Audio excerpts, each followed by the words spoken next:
Hello everyone, welcome to the YouTube classes. बहुत बहुत स्वागत है आपका अपनी क्लास हिंदी व्याकरण में। कल हम पढ़ रहे थे कुछ विराम चिन्हों के बारे में हमने पढ़ा था, किसका उपयोग कहाँ किया जाता है। आज हम देखेंगे उससे आगे के। चलिए देखते हैं। हमारा अगला विराम चिन्ह है अपूर्ण विराम, जिसे आप इंग्लिश में कॉलन कहते हैं। कॉलन कैसे लगता है? दो डॉट लगते हैं, एक ऊपर एक जस्ट उसके नीचे। ठीक है।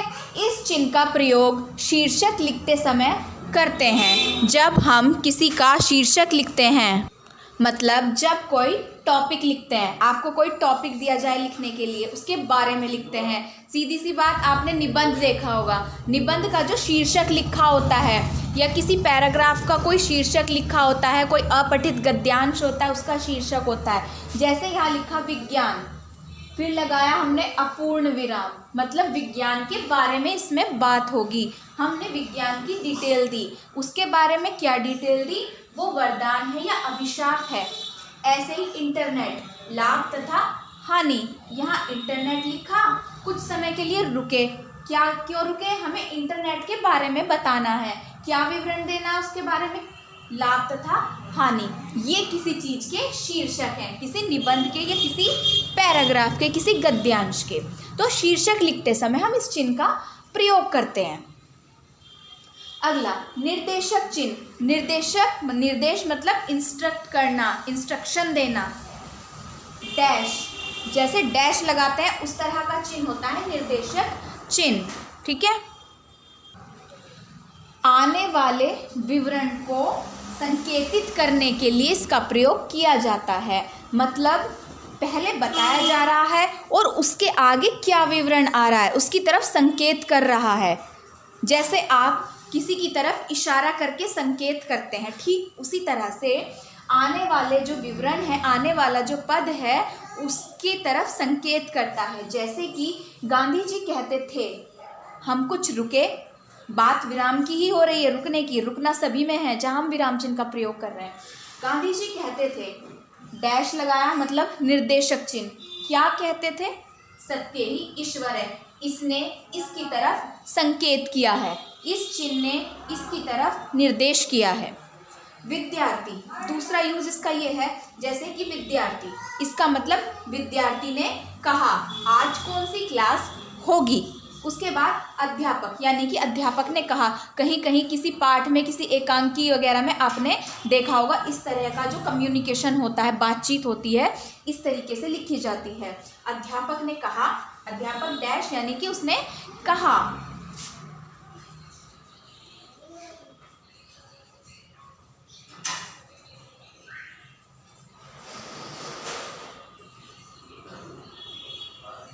आज विज्ञान की कक्षा होगी। तो इतनी बात आपको समझ में आई। अपूर्ण विराम का प्रयोग करते हैं हम किसी चीज़ का शीर्षक लिखने के लिए, और निर्देशक चिन्ह का हम प्रयोग करते हैं आने वाले विवरण को संकेतित करने के लिए, यानी कि उसके बाद क्या आने वाला है उस चीज़ का संकेत करने के लिए। ठीक है। चलिए अब हम देखते हैं इसके बाद अपना आगे का। देखिए नेक्स्ट है आपका विवरण चिन्ह।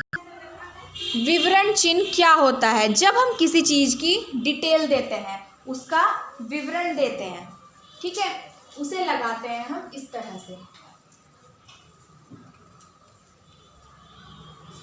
इस तरह से। आपने अभी कॉलन पढ़ा था और अर्धविराम पढ़ा था। अपूर्ण विराम और निर्देशक चिन्ह आपने दो पढ़े। अपूर्ण विराम और निर्देशक चिन्ह दोनों को मिलाकर ये चिन्ह बनता है विवरण चिन्ह। जैसे कि उदाहरण देख लीजिए, मैंने यहाँ पर लिखा वाक्य के दो भाग हैं। ठीक है। अब मुझे इसका विवरण देना है। मैंने यहाँ लिखा वाक्य के दो भाग हैं। अब मुझे इसका विवरण देना है कि वो कौन से भाग हैं। चाहे तो हम उन्हें यही लिख सकते हैं, स्पेस कम होने की वजह से मैं आगे लिख रही हूँ। पहला है कर्ता और दूसरा विधेय। ठीक है। पहला है कर्ता और दूसरा विधेय। अर्थात मैंने जो यहाँ लिखा उसके आगे मुझे उसका विवरण देना है, उसके लिए मैंने लगाया यहाँ पर विवरण चिन्ह। नेक्स्ट है आपका योजक चिन्ह। ठीक है, नेक्स्ट है योजक चिन्ह। समस्त पदों को जोड़ने के लिए या एक जैसे शब्दों को लिखने के लिए, कई बार विलोम शब्दों में भी ये यूज़ किया जाता है। ठीक है, जब हम उन्हें किसी वाक्य में प्रयोग करते हैं। विलोम शब्द से मेरा मतलब ये नहीं कि आप विलोम शब्द लिख रहे हैं तो आप उसमें ये योजक चिन्ह लगा कर लिखें, नहीं। विलोम शब्द अगर किसी वाक्य के बीच में आ रहे हैं और हमें उन्हें साथ साथ ही लिखना है, जैसे हमें लिखना है कि मेरे माता पिता बाहर गए हैं। मेरे माता पिता, माता का विलोम शब्द पिता, पिता का विलोम माता। ठीक है, इन्हें जेंडर में भी कह सकते हैं हम, लेकिन बात यहाँ विलोम शब्द की हो रही है। तो हमने जब इन्हें वाक्य के बीच में लिखा तब विलोम शब्द में हम इस तरह का योजक चिन्ह लगाते हैं। या जैसे हम लिखते हैं कोई शब्द युग्म, यानी कि जोड़े में लिखा जाता है शब्द को, जैसे ये लिखे हुए हैं सभी, देखिए रात दिन, लाभ हानि, ये विलोम शब्द में भी है, ये जोड़े में भी है, और कुछ फिक्स है कि ये लिखे ही इस तरीके से जाते हैं, जैसे जीवन चक्र। अब जीवन का चक्र से ना तो विलोम शब्द है, ना ही ये इसका कोई ऐसा इससे संबंध है, लेकिन इसको लिखने का तरीका यही है। जल चक्र, पति पत्नी, बार बार, इस तरीके के जो शब्द आते हैं उनमें भी बीच में योजक चिन्ह लगता है। भाई बहन, एक जगह यूज़ हो रहा है इसका, जैसे कई बार आप कहते हैं कि दो दो चीज़ें या दो दो पेन सब में सबको दे दीजिए, या कोई खाने की चीज़ है वो आप कहते हैं कि ये दो दो स्वीट्स सबको बांट दीजिए। वो दो दो जो कहा जाता है उसको आप हमेशा ऐसे लिखते हैं। ठीक है, किसी मैथ्स के क्वेश्चन में आप पढ़ते हैं, उसमें ये लिखा होता है कि प्रत्येक विद्यार्थी को दो दो पुस्तक दी गई या दो दो पेन दिए गए, कुछ भी हो सकता है। तो जो वो वहाँ पर दो दो का यूज़ हो रहा है या चार चार का यूज़ हो रहा है, उनको जब इस तरीके से लिखते हैं तो हम बीच में योजक चिन्ह लगा कर लिखते हैं। ठीक है, इतनी बात समझ में आई। नेक्स्ट है आपका कोष्ठक, ब्रैकेट। देखिए, ब्रैकेट का यूज़ हिंदी, इंग्लिश, मैथ्स में भी किया जाता है। मैथ्स में अलग अलग तरह से उनका यूज़ होता है, सबका अलग अलग अर्थ निकलता है जब हम मैथ में यूज़ करते हैं। ठीक है, यहाँ देखिए, किसी पद का अर्थ स्पष्ट करने के लिए, किसी पद का या किसी भी वाक्य का, लाइन का अर्थ स्पष्ट करने के लिए या किसी कठिन शब्द का अर्थ बताने के लिए हम कोष्ठक का उपयोग करते हैं। जैसे कि हमने कोई बात एक तरीके से लिखी, हम उसको ब्रैकेट में लिखकर ये बता सकते हैं कि इस तरह से भी हम इसको लिख सकते हैं, या इसका ये तात्पर्य है, ये मतलब है। जैसे कि उदाहरण लिखा, सावित्री ने सत्यवान के प्राणों की रक्षा की। ब्रैकेट वाला अभी छोड़ देंगे, हम पूरा वाक्य पढ़ेंगे सिर्फ। सावित्री ने सत्यवान के प्राणों की रक्षा की। अब सावित्री ने सत्यवान, सत्यवान के बाद हमने ब्रैकेट में लिख दिया सत्यवान कौन? सावित्री का पति, यानी कि उसने अपने पति के प्राणों की रक्षा की। लेकिन हमने यहाँ सत्यवान के बारे में बताने के लिए ब्रैकेट में लिख दिया उसके आगे कि सत्यवान कौन था? सावित्री का पति था। एक जगह हम और लिख सकते हैं, जैसे कि हमने, आप यही देख लीजिए जो मैं आपको पढ़ा रही हूँ और मैंने ऊपर शीर्षक लिखा जैसे कोष्ठक। कोष्ठक को इंग्लिश में ब्रैकेट भी कहते हैं, यानी कि कोष्ठक का मतलब बताने के लिए हमने उसे ब्रैकेट में कोष्ठक में ही लिख दिया। कोष्ठक का चिन्ह यही होता है। ठीक है, ब्रैकेट। अब ब्रैकेट तो आप सभी जानते होंगे, कोष्ठक हिंदी में बहुत कम लोग समझते हैं शुरू में, जब धीरे धीरे पढ़ते हैं आगे समझ में आ जाता है। ब्रैकेट ज़्यादातर लोग जानते हैं, तो इसी को कोष्ठक कहा जाता है। ठीक है, कई बार आपने शब्दार्थ देखे होंगे हिंदी में, जो शब्दार्थ लिखे हुए होते हैं। ठीक है, मान लीजिए, इंग्लिश और हिंदी दोनों में बता रही हूँ, जब शब्दार्थ लिखे जाते हैं। मान लीजिए मॉर्निंग लिखा है, मॉर्निंग का अर्थ दे दिया सवेरा, हम ब्रैकेट में लिखकर बता देते हैं, वहाँ पर सुबह भी कहते हैं। ब्रैकेट में लिख दिया सुबह, यानी कि सवेरा तो है ही, लेकिन उसके साथ सुबह लिख दिया, उसका अर्थ स्पष्ट करने के लिए, समझाने के लिए। ठीक है, ये ऐसा हिंदी में भी हो सकता है। मान लीजिए इंग्लिश में ना होकर यहाँ लिखा हो प्रातः काल, यानी कि सवेरा सुबह, ये भी हो सकता है सुबह का समय। मीन्स जो आपने पहले लिखा उसके आगे उसका अर्थ स्पष्ट स्पष्ट करने के लिए आप उस चीज़ को ब्रैकेट में या कोष्ठक में लिख देते हैं। देखिए, इसके बाद आता है आपका उद्धरण चिन्ह। ठीक है, अब देखिए उद्धरण चिन्ह मतलब इन्वर्टेड कोमा। इन्वर्टेड कोमा मैंने कल भी आपको बताया था, ये होता है दो तरह का। ठीक है, एक लगता है इस तरह से सिंगल, एक लगता है इस तरह से डबल। पहला होता है इकहरा उद्धरण चिन्ह, इकहरा उद्धरण चिन्ह। ठीक है, जैसे कि मतलब ये इकहरा उद्धरण चिन्ह तब लगाया जाता है जब हमें किसी विशेष व्यक्ति, वस्तु या पुस्तक आदि का नाम लिखना होता है। हमें विशेष रूप से किसी व्यक्ति, वस्तु, पुस्तक आदि का नाम लिखना होता है, तब हम इकहरा उद्धरण चिन्ह लगाते हैं। जैसे कि इसका उदाहरण है सूर्यकांत त्रिपाठी निराला। अब सूर्यकांत त्रिपाठी निराला हमने लिखा। सूर्यकांत त्रिपाठी तो नाम हो गया, जो इसमें विशेष नाम जोड़ा गया वो निराला है। सूर्यकांत त्रिपाठी निराला जो ये वाक्य को पूरा करता है, हिंदी के प्रमुख कवि हैं।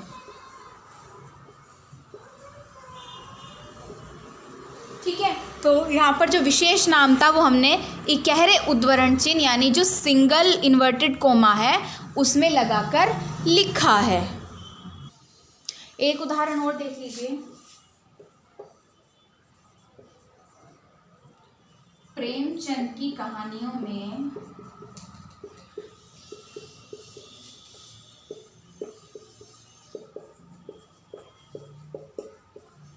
मानसरोवर नामक कहानी संग्रह प्रचलित है। प्रेमचंद की कहानियों में मानसरोवर नामक कहानी संग्रह प्रचलित है, यानी कि जो प्रेमचंद की कहानियाँ बहुत सारी है, लेकिन जो स्पेशल एक मुख्य रूप से दी है वो है मानसरोवर, तो उसको हमने सिंगल इन्वर्टेड कोमा में क्लोज करके लिखा है। ठीक है, अब बताती हूँ मैं आपको दोहरा उद्धरण चिन्ह यानी कि डबल इन्वर्टेड कोमास। नेक्स्ट आता है आपका दोहरा उद्धरण चिन्ह।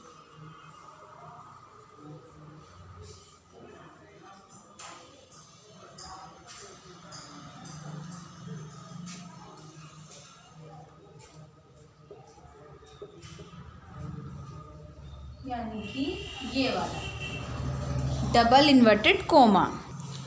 इसका प्रयोग हम किसी की कही हुई बात को ज्यों की त्यों जैसे कि बोली गई है वैसे ही लिखने के लिए करते हैं। ये चीज़ मैंने आपको कल भी बताई थी इंग्लिश की वीडियो में।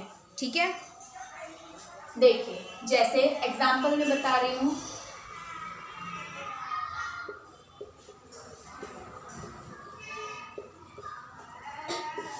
नेताजी ने कहा, अल्प विराम लगाया। ठीक है, कुछ समय के लिए रुके, यहाँ पर आपके दोनों जो है विराम चिन्ह स्पष्ट हो जाएंगे। नेताजी ने कहा, अल्प विराम, हम रुके। क्या कहा? उनकी कही हुई बात हमें उन्हीं के शब्दों में लिखनी है। जैसे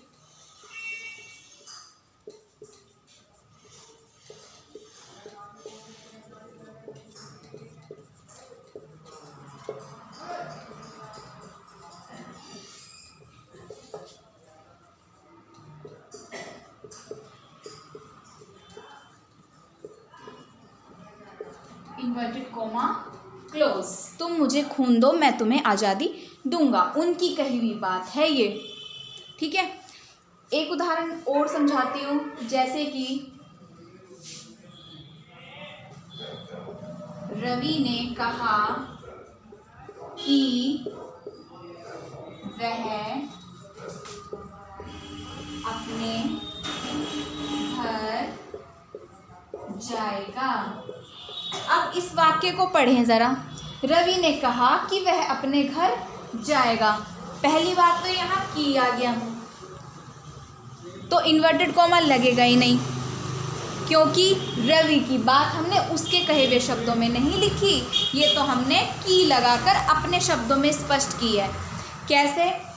अगर हम रवि के शब्दों में लिखते तो होता रवि ने कहा, बस इतना, रवि ने कहा मैं अपने घर जाऊंगा, लेकिन हमने उसकी बात को अपने शब्दों में स्पष्ट कर दिया कि रवि ने कहा कि वह अपने घर जाएगा। रवि के शब्द नहीं है ये बोले हुए, रवि के कहे हुए शब्द क्या थे कि यहाँ देखिए, रवि ने कहा, कोमा, की नहीं आएगा, कोमा हटता है की लगता है, की हटता है तो कोमा लगता है। आगे डायरेक्ट इनडायरेक्ट पढ़ेंगे इंग्लिश ग्रामर में, तब समझ में आएगी ये चीज़। तो रवि ने कहा, अब लिखेंगे हम इन्वर्टेड कॉमास में, उसके कहे हुए शब्द ये थे कि मैं अपने घर जाऊंगा। रवि ने कहा मैं अपने घर जाऊंगा, तो उसकी कही हुई बात जब हमने उसी के शब्दों में लिखी तब हम इन्वर्टेड कॉमास अर्थात दोहरा उद्धरण चिन्ह लगाएंगे। ठीक है, यहाँ हम अगर अपने शब्दों में स्पष्ट करके लिखते हैं किसी की बात को, हम कोई चिन्ह नहीं लगाते, बीच में कोई विराम चिन्ह नहीं लगेगा। क्लियर? चलिए देखते हैं नेक्स्ट। देखिए नेक्स्ट आता है आपका लाघव चिन्ह, शॉर्टनेस साइन। ये आपने शायद पहले ना सुना हो, आप पहली बार पढ़ रहे हो। लाघव चिन्ह यानी शॉर्टनेस, शॉर्टनेस से स्पष्ट होता है कि शॉर्ट में कोई बात होने वाली है। बड़ी बात को या बड़े शब्द को जब हम शॉर्ट में लिखते हैं, फॉर एग्जाम्पल पंडित जवाहरलाल नेहरू, हमने यहाँ पंडित लिखा, डॉक्टर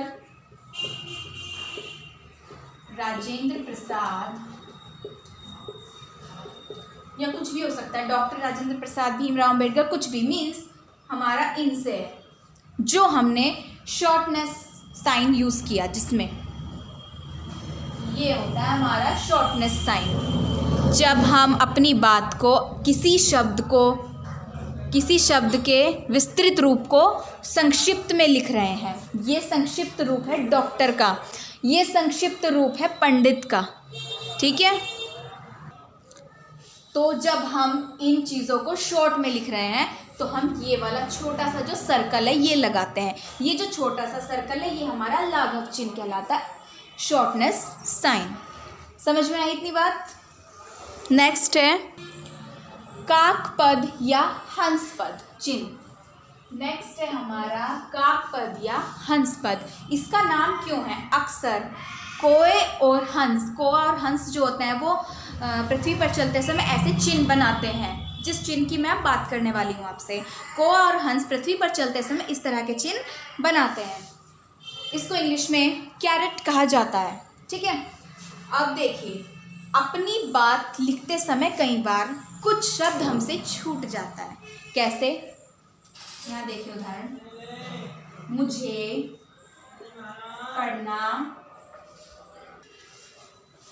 मुझे पढ़ना वह बहुत पसंद है। कुछ अधूरा सा लग रहा है ना, मुझे पढ़ना वह बहुत पसंद है।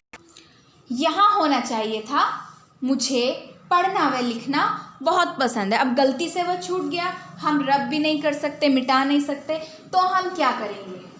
हमारा जो चिन्ह होता है ये होता है काकपद या हंसपद चिन्ह, कैरेट।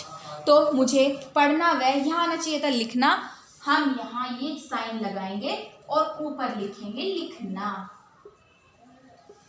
इसका अर्थ हुआ ये चिन्ह लगाया हमने और ऊपर लिख दिया लिखना। अब ये वाक्य पूर्ण हुआ, मुझे पढ़ना व लिखना बहुत पसंद है। समझे आप? कैरेट जो साइन है आपका कहाँ यूज़ होगा? ठीक है, तो ये थे हमारे विराम चिन्ह जो आपने कल और आज पढ़े। आई होप आपको अच्छे से समझाने का मैंने प्रयास किया है, तो आपको समझ में आए होंगे। आपका कोई क्वेश्चन है, कोई क्वेरी है तो प्लीज़ ज़रूर पूछिएगा। मैं नेक्स्ट वीडियो में आपके क्वेश्चंस का रिप्लाई करने की, आपकी प्रॉब्लम को सॉल्व करने की पूरी कोशिश करूँगी। वीडियो आपको कैसी लगी कमेंट सेक्शन में मुझे कमेंट करके ज़रूर बताइएगा। Thank you so much. Have a nice day.